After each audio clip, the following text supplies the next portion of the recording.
Hello there, my lovelies. How are we doing? Welcome back to my channel, Boomy Reactions. For those of you who are new, my name's Boomy, and thank you for watching. Right, now today, guys, we're going to be checking out some more of Mr. Rogers, who is quite possibly the most genuinely amazing person that has ever come from the US.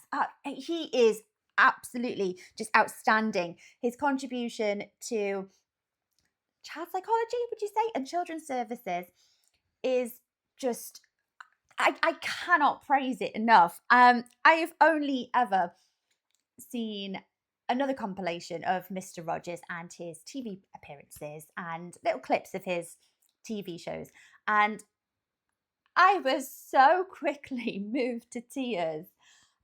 I can't actually explain what his words did to my inner child, and oh my gosh, I couldn't stop the tears from pouring, and stupidly I forgot to equip myself with a tissue again. So yes, we're going to be checking out some more of the amazing Mr. Rogers, and I'm guaranteed to cry. I don't know what it is. Please tell me this isn't just my reaction, guys. Does he have that effect on many more of you as well? There's just something about his words. They're so clear and profound, and they just they hit me right in the heart in the happiest, most loveliest possible way. Like I'm not saddened by his words. They're empowering, and at the same time they kind of heal everyone's wounded inner child. How does he do it? It's a very, very rare, an amazing gift. What an amazing guy. So yes, we're going to be checking them out. But before we do, I've already been talking for 2 minutes. Before we do, my lovelies, if I could, one of my patrons recently reached out to me, Angel. Thank you, my lovely. Thank you so much. And Angel told me about a family member who is battling ovarian cancer at the moment. So I'll read the message out. I hope, Angel, you don't mind me reading out these details. So Angel says, "Hi Boomy, it's Angel. I know this is a long shot, but I wanted to see if there was any way that you could help share my aunt's GoFundMe page." Absolutely. So 30 years ago, my mum and her 2 sisters moved to Ohio from Mexico, and 10 years ago, one of them passed away from ovarian cancer. It's an awful, awful cancer. I know there's no such thing as a good cancer, but you know, it takes so many lives at all ages as well. It's awful. So now the other sister, your aunt Olga, has been diagnosed with the same cancer, and to make it worse, the restaurant that she worked at, along with her 2 daughters, has closed down. And her 2 daughters both have just given birth to twin girls. Oh, to 2 girls last year. I beg your pardon, not twin, 2 girls. If you so guys, I beseech you, I'm pleading to all of you generous souls out there, if there were any of you that were considering any buy me a coffee donations or anything like that, please, my lovelies, consider redirecting them to Angel's auntie's GoFundMe page. I'll put the link just down there, guys, or just over there. So please check that out, and if there's anything that you can give just to make life a little bit, just tiny little bit easier for Angel's family in this awful time. Now, Angel, I did check the page out, and what I will say, Olga, babes, that picture of you there, something tells me that you're kicking this cancer's ass, absolutely kicking it. And you know what? You look gorgeous, so glamorous at the same time as doing it. So you go, girl. This life is tough at times. We live in a cruel world, don't we, my lovelies? And it is tough. And this battle, I cannot imagine, Aunt Olga. I can't imagine how tough this must be for you, my lovely. But something tells me that you're tougher. So I'm sending all of my positive thoughts, all of my prayers, and guys, followers, viewers, I'm sure you'll join me as well. Please send all of our best prayers, all of our good vibes, everything, and hope, and wish Olga a speedy recovery. And you know, you've got this. I know it. So please go and check that out, my lovelies. I know I am aware I have been chatting away for 5 minutes. You know what I'm like. I just don't know when to stop. So thank you from the bottom of my heart. And I'm sure as well, a big thank you from Angel. But yes, thank you. It would mean the world. Go and check that out. Thank you, thank you, thank you, thank you. Okay, guys. Now let's watch the video. So here we are. We are with Mr. Rogers, the best moments of Mr. Rogers. Oh my gosh, I'm guaranteed to cry. You know, my mother used to say a long time ago, whenever there would be any really catastrophe that was Big confrontation. in the movies or on the air, she would say, always look for the helpers. There will always be helpers, you know, even just on the sidelines. That's why I think that if news programs could make a conscious effort of showing rescue teams, of showing medical people, anybody who is coming into a place where there's a tragedy, to be sure that they include that. Because if you look for the helpers, you'll know that there's hope. We were discussing.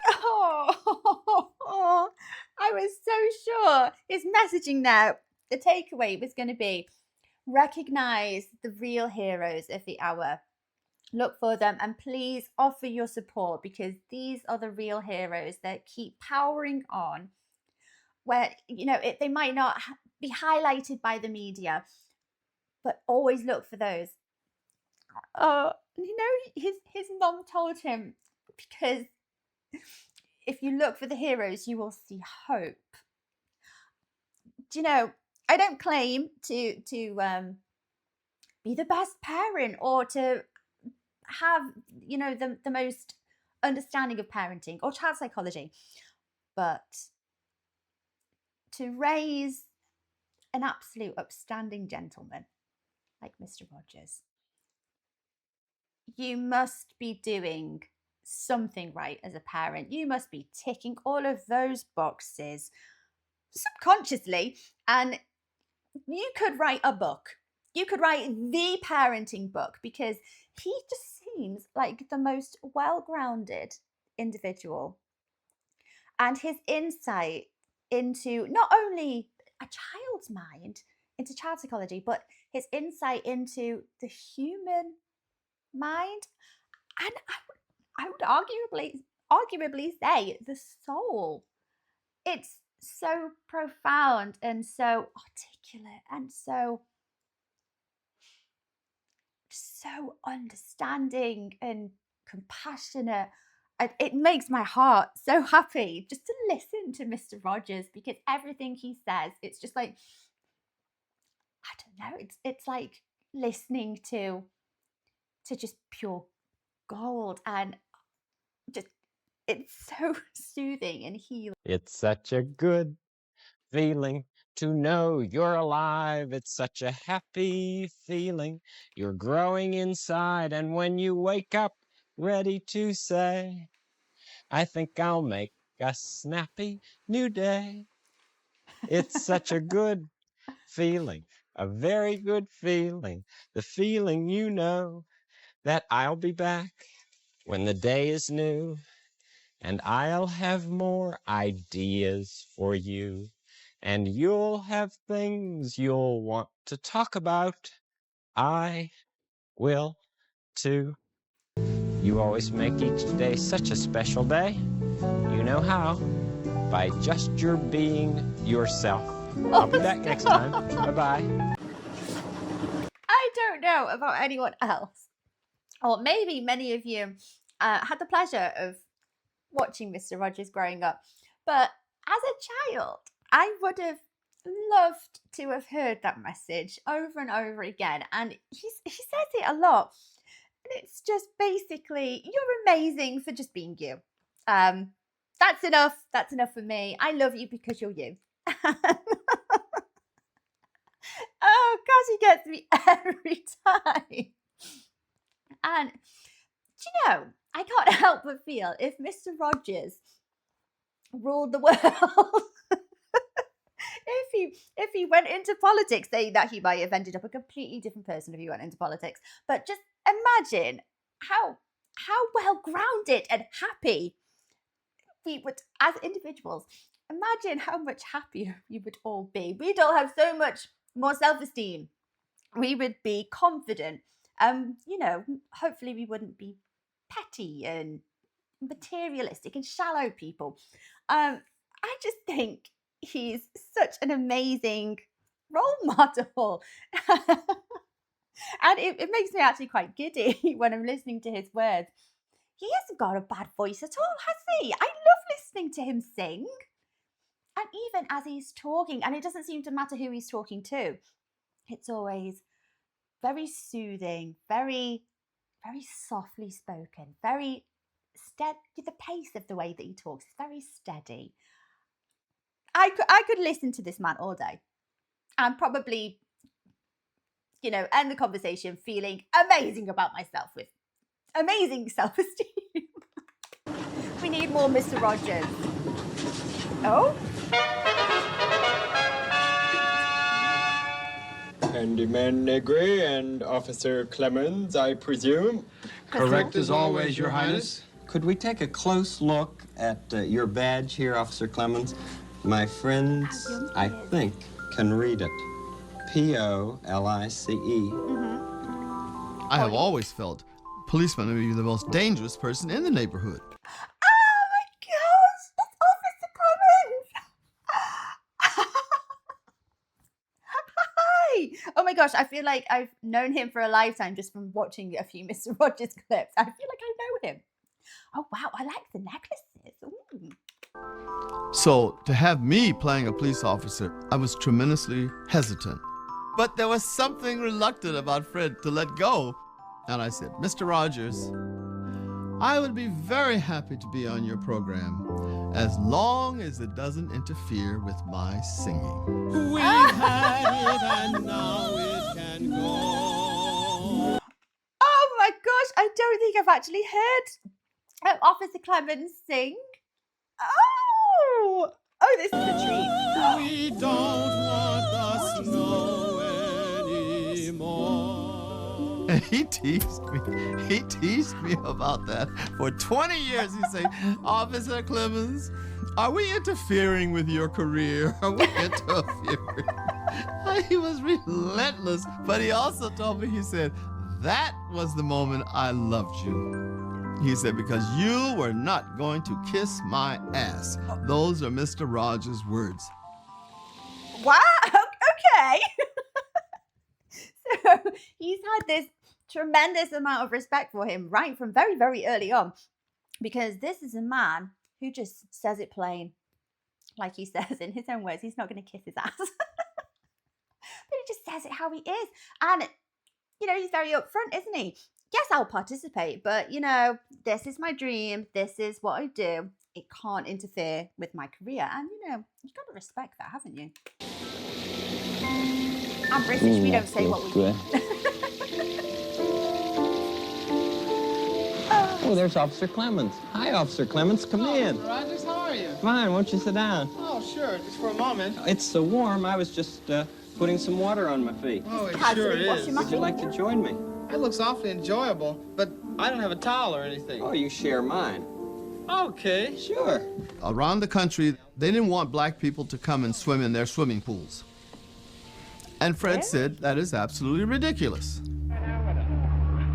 Today, trouble under a noon sun. Negroes and white rabbis marched to a segregated hotel with these results. Manager James Brock told them to get off his private property, tossed cleaning chemicals inside the pool in an effort to get the Negroes to leave.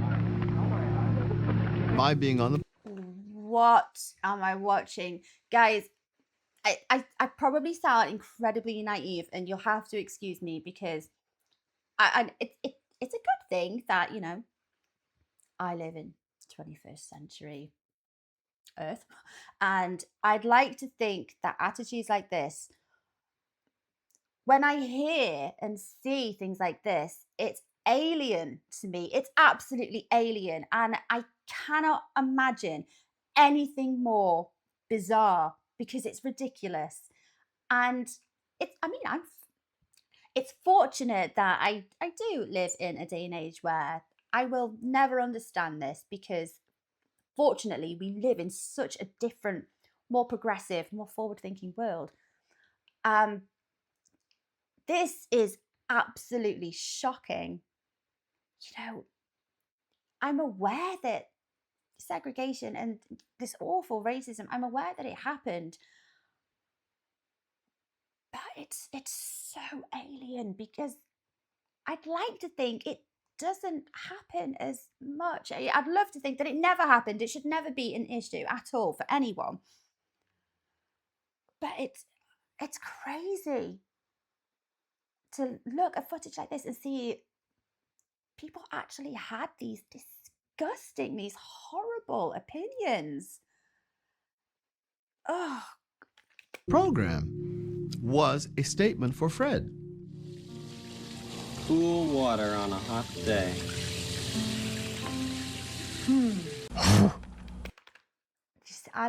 I don't know about you guys. That little cheeky glance up from Mr. Rogers there at the camera.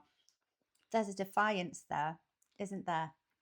A challenge. Like, he looks up like, that's right. I'm challenging what many of you think. What you're gonna do? This, this is gonna be the norm. I love that. You gotta love him for it. Because when was this time? When was this? Are we talking like the 70s? Is it? I imagine Mr. Rogers at the time would have been maybe perceived by quite a few people as quite progressive. And I love that. That is what we need more of, and definitely absolutely needed more of. People challenging those disgusting opinions, like I said, that are just not founded on anything. And people like this that just so openly just disregard it, and they say, no, I don't agree with it. I don't care how many people have these awful opinions. I'm not one of them. I don't believe, and I don't believe in this. I believe in equality for everybody. And you've got to love him for it, haven't you? Koko the gorilla. I like to remember a visit I had with a real gorilla. Now, Koko the gorilla, that's the one shoot I didn't see, because Koko the gorilla was on a gorilla conservancy somewhere in California. Koko was used to people. This wasn't a wild gorilla. This gorilla was raised in captivity. I'm Robin Williams. Oh, the late Robin Williams. There's too much cuteness. There's too many amazing moments in this. Koko the gorilla. I love Koko. You're a kitten. Koko, I'm a kitten. It's one arm. It's the other arm. Good.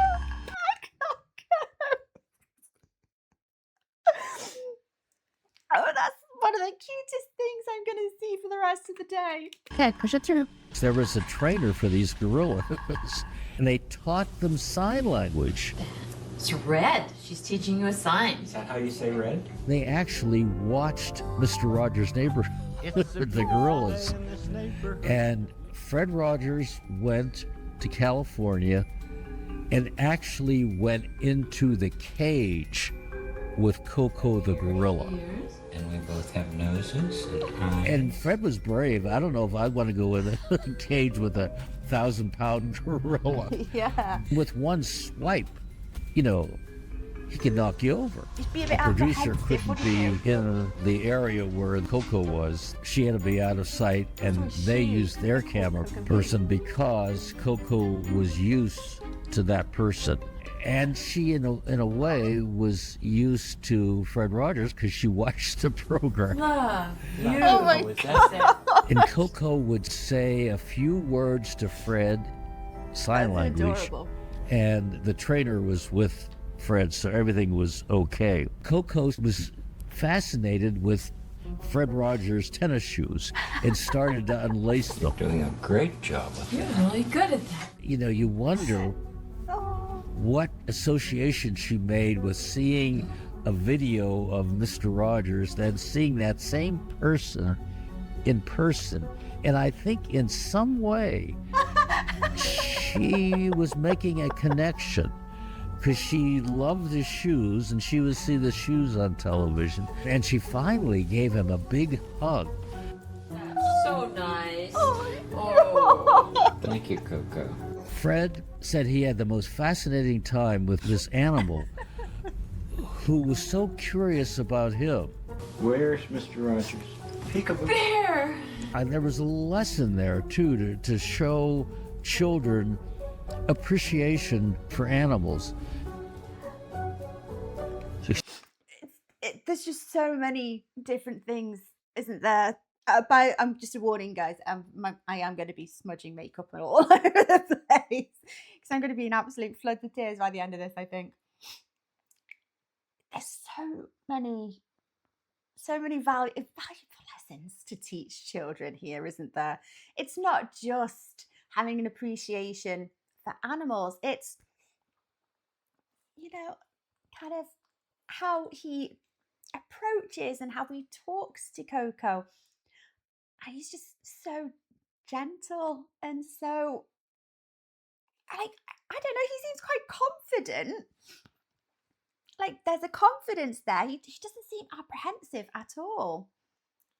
But it's always gentle, kind of, it's still quite assertive, but so tender and gentle. And I think Koko recognized his voice, his very, very soothing voice. Oh, So sweet. I remember near the end of our visit, we just sat and looked at each other. But it was a wonderful, wonderful segment. As you can see, gorillas are very special beings. Thank you very much, Koko, for this visit.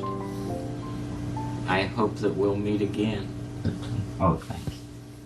he's just a lovely human being. Attention, there's a huge beast loose in this neighborhood. Beware of the gorilla.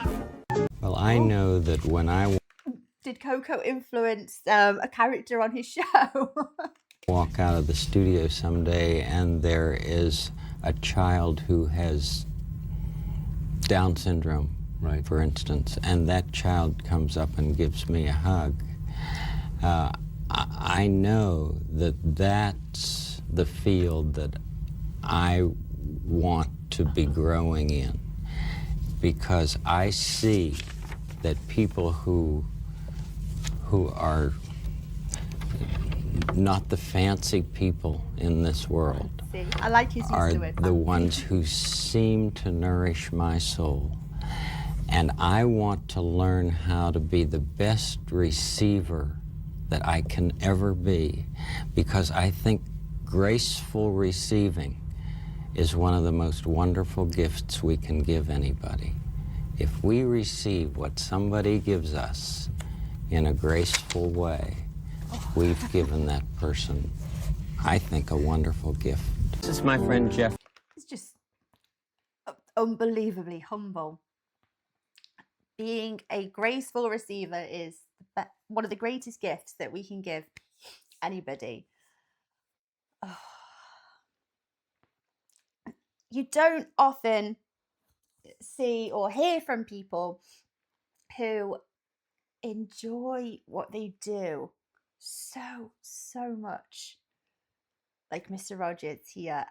I don't think he needs any more reward for or recognition in his field than, just like you said, having a hug here from the people who maybe aren't regarded as the fancy people. I do love his use of the word fancy. He doesn't need to achieve milestones. He doesn't need recognition or money or fame. He aspires to be the most graceful receiver. And that's reward enough for Mr. Rogers. It's just wonderful seeing people like this. They shine. They really do shine, don't they? Erlinger. He's one of my neighbors here, and I asked him if he would come by today. I'd like to sing that Oh, not the to song. you It and kills- with it you. kills me. Okay, sure. It's you I like. It's not the things you wear. It's not the way you do your hair. But it's you I like. The way you are right now. The way down deep inside you. Not the things that Hi. not your fancy chair. That's just beside you. Here, I just read something. Oh, now I'm a snotty mess. Ah, it's that clip. It gets me absolutely every time. I have seen that clip in the last compilation. It's when the little boy starts singing. Oh, gorgeous voice. I need a minute. Guys. It's happy tears. Oh, it's just so lovely. It came from you. It's you I like, every part of you, your skin, your eyes, your feelings. Whether old or new, I hope you'll remember, even when you're feeling blue, that it's you I like. It's you yourself. It's you I like. Every child needs to hear It that. helps to be loved in order to work in this life. Please Just welcome being you. Jeffrey Erlinger. You don't have to be the most intelligent. You don't have to be the fastest. You don't have to be the most athletic. You're loved because you're amazing and you're you. Every child, guys, every child needs to hear that. Oh, here I go again. It's going to set me up. I'm so glad to see you. Oh, thank you for coming. My pleasure. Do you know what? Did you see? Oh, I'm gonna go. Oh. Did you see the expression on Mr. Rogers' face there? He just lit up. It's like he's sitting there throughout the show, you know, graciously like, yes, this is amazing. Thank you so much. And as soon as they put, oh, it's not a little boy anymore, is it? As soon as they put this gent out,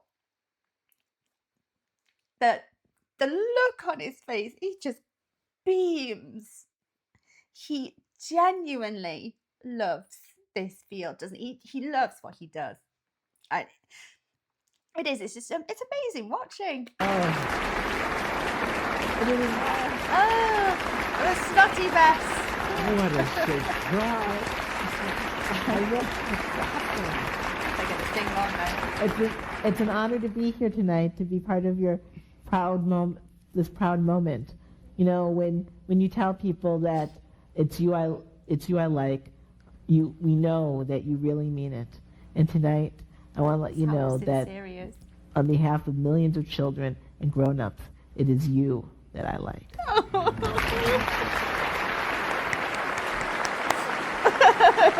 So lovely.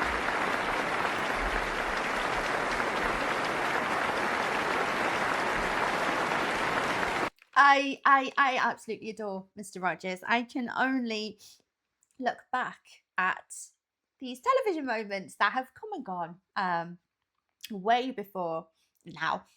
And it's like looking back in time, and it's so odd because it doesn't feel any different. You still see the wonderful Mr. Rogers. I know he's no longer with us, but just looking back at footage and his interactions with the other children and with adults as well, it's a powerful feeling, isn't it? It's very powerful. It's very moving. Like, you just don't. There aren't many Mr. Rogers in this lifetime. They're very, very rare. Like precious, prized pearls. Francois Clemmons, hi, welcome. Thank This you. is How you his doing? legacy. Fine, how are you today? Fine. My feet were tired, so I thought I'd just soak them for a while in this water. Does it make him feel better? It does. Would you like to try? Sure. On the show, he would say, I love you just the way you are. One day I said, Fred, were you talking to me? And he looked at me and he said, yes. I've been talking to you for 2 years, and you finally heard me today. And I just collapsed into his arms. I started crying. He's welling up. That's when I knew that I loved him. There are many ways to say I love you. There are many ways to say I care about. No man had ever told me that he loved me like that. I needed to hear it all my life. My dad never told me. My stepfather never told me. I was just about to say, as soon as he said, a man has never told me that they loved me, I was going to pause and say, but I bet it was exactly what you needed to hear, which sounds strange. I think everybody needs to be told this. It doesn't matter what gender you are or anything like that. We should have all been told this by Mr. Rogers when we were all children. Every child should have been, sat down in front of the TV as a class in school, and they should have played Mr. Rogers. So, from then on, he became my surrogate father. I'm so He could proud be of you, everyone's Francois. surrogate father. Oh, thank you, Fred. Can I help you here? Thank you. So many people have asked me, do you ever get mad? And of course I answer, well, yes. Everyone gets mad sometimes. The important thing is what we do with the mad that we feel in life. A few weeks ago, on my way home from a particularly tough day at work, I stopped to see my 2 grandsons. Their mom and dad weren't there, but the boys were there with the babysitter in the backyard, squirting water with hoses. I could see that they were really having fun. But I felt I needed to let them know that I didn't want to be squirted. So I told them so. And little by little, I could feel that the older boy, Alexander, was testing the limit. As soon as he said little by little, I'm thinking, is he like edging the water closer? Until finally his hose was squirting very close to where I was standing. Of course. I said to him in my harshest voice, okay, that's it, Alexander. Turn off the water. You've had it. He did as I told him, said he was sorry, and looked very sad. The more I thought about it, the sadder I got. I realized that Alexander had not squirted me, and that I had stepped into his and his brother's play with a lot of feelings left over from work. So when I got home, I just called Alexander on the phone. I told him I felt awful about my visit with him. And the more I thought about it, the more I realized that I was taking out my anger from work on him. I told him I was really sorry. Do you know how he answered me? He said, oh, Bubba. He calls me Bubba. Oh, Bubba, everybody makes mistakes sometimes. I nearly cried. I was so touched by his naturally generous heart. And I realized that if I hadn't called him, I might not have ever received that wonderful gift of Alexander's sweet forgiveness. Now, Mr. Rob. It's an amazingly humble person to be able to go onto national television and say that.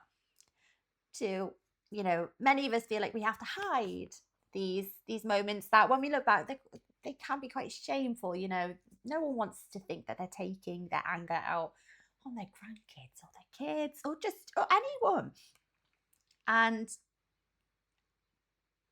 he's explaining what had happened, not sugarcoating it. This is what happened.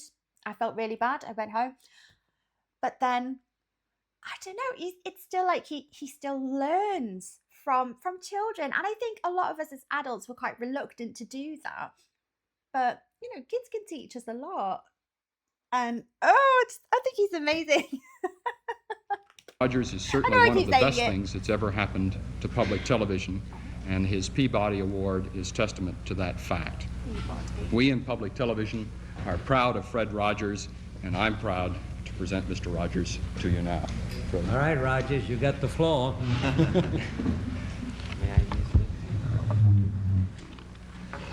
Awarded him this. Senator before he's quite young. Pastore, this is a philosophical statement and would take about 10 minutes to read, so I'll not do that. One of the first things that a child learns in a healthy family is trust, and I trust what you have said that you will read this. It's very important to me. I care deeply about children.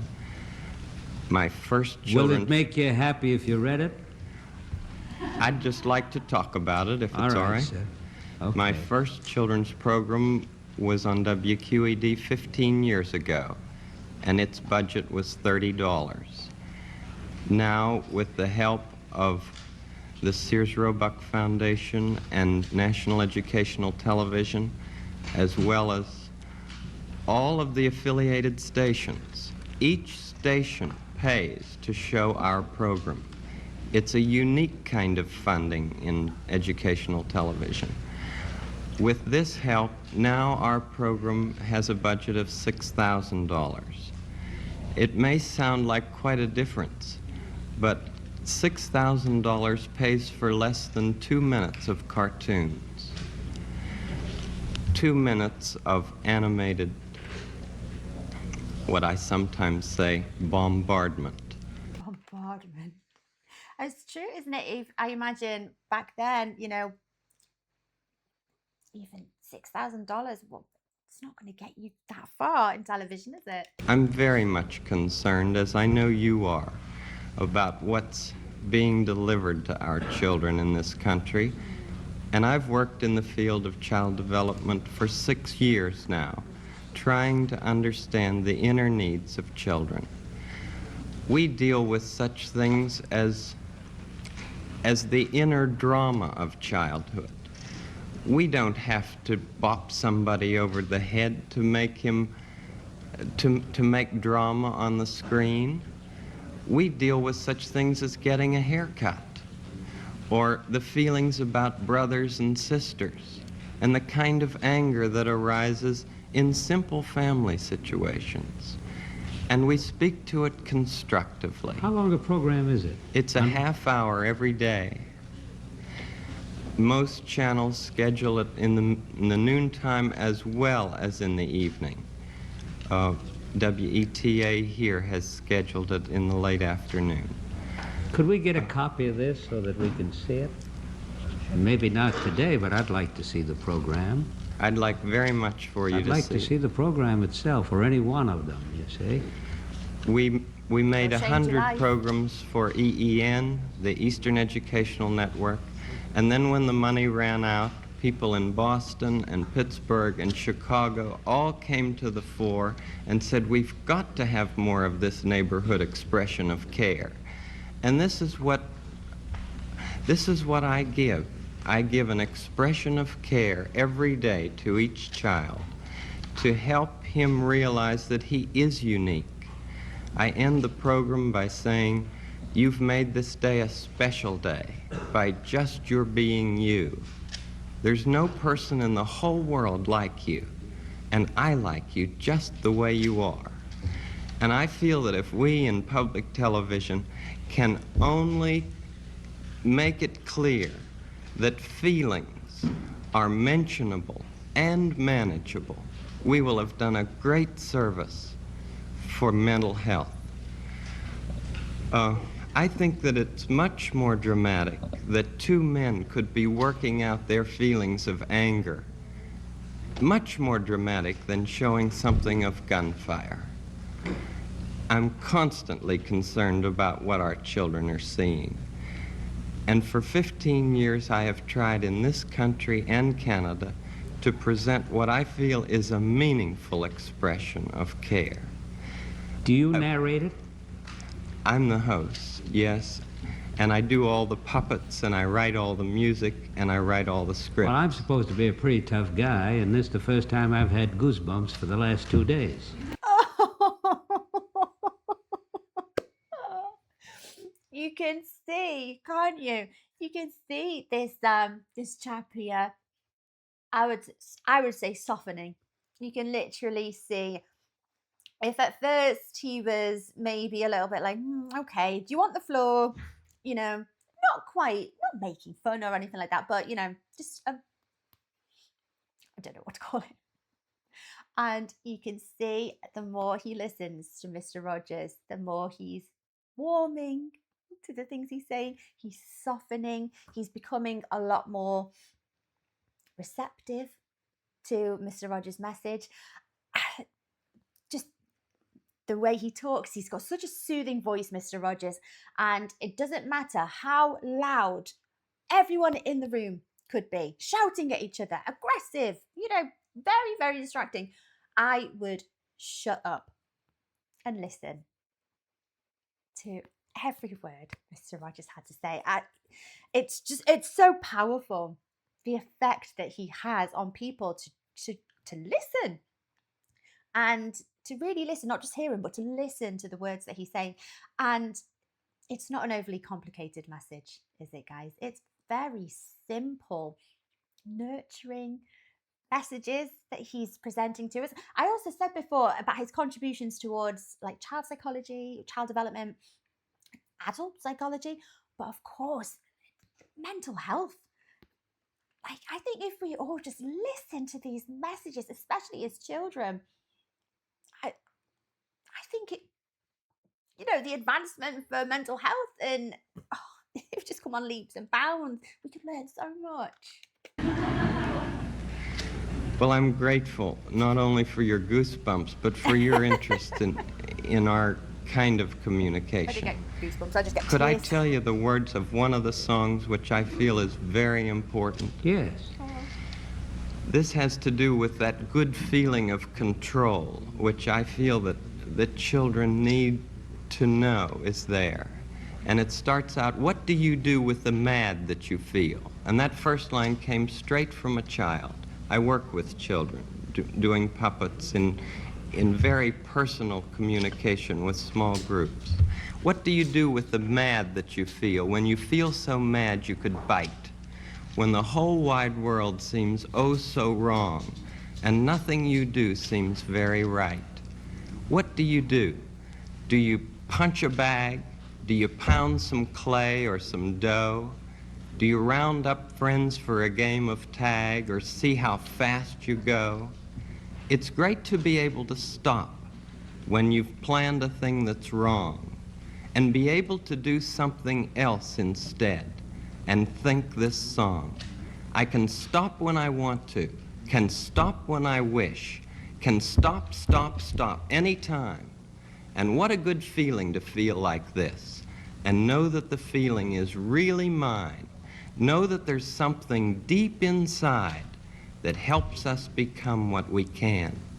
For a girl can be someday a lady, and a boy can be someday a man. I think it's wonderful. I think it's wonderful. Looks like you just earned the $20 million. Like that.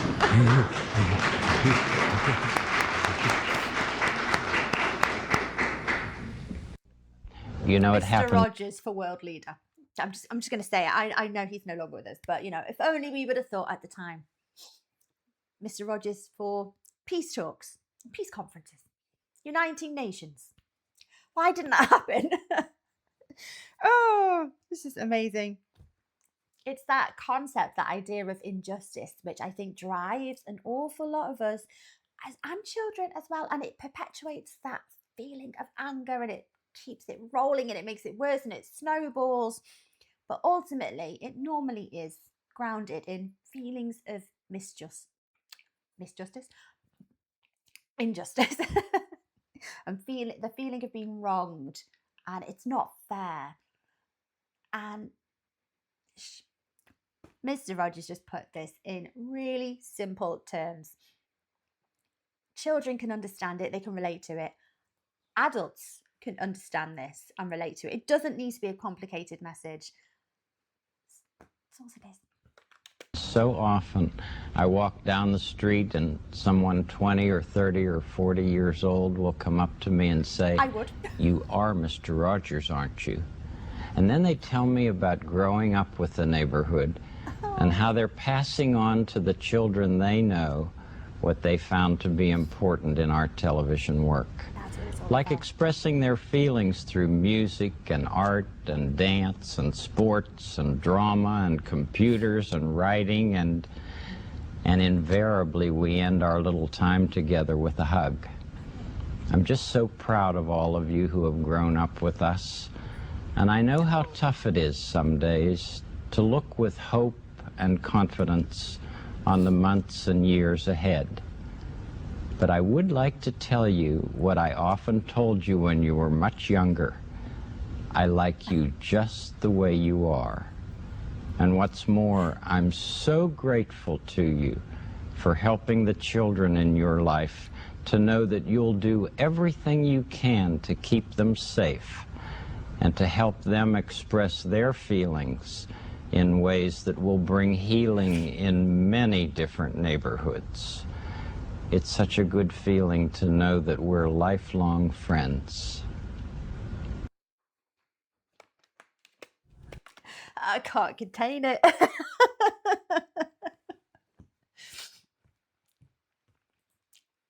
What a lovely human being. What a wonderful, wonderful person. That message, it's so important, isn't it, guys? You know, we all want to protect our children, the next generation. They're our future. They're a reflection of us. They're everything. And we put everything into them. And it's so important to protect them. But to do that, we need, I don't know, we need to heal ourselves. We all have a wounded inner child, don't we? And in order to be the best parents, stewards, role models, we have to ourselves. We have to be grounded. We have to be well-rounded individuals, don't we? And I think the work that Mr. Rogers has done here, just to call it groundbreaking, just doesn't really do it justice.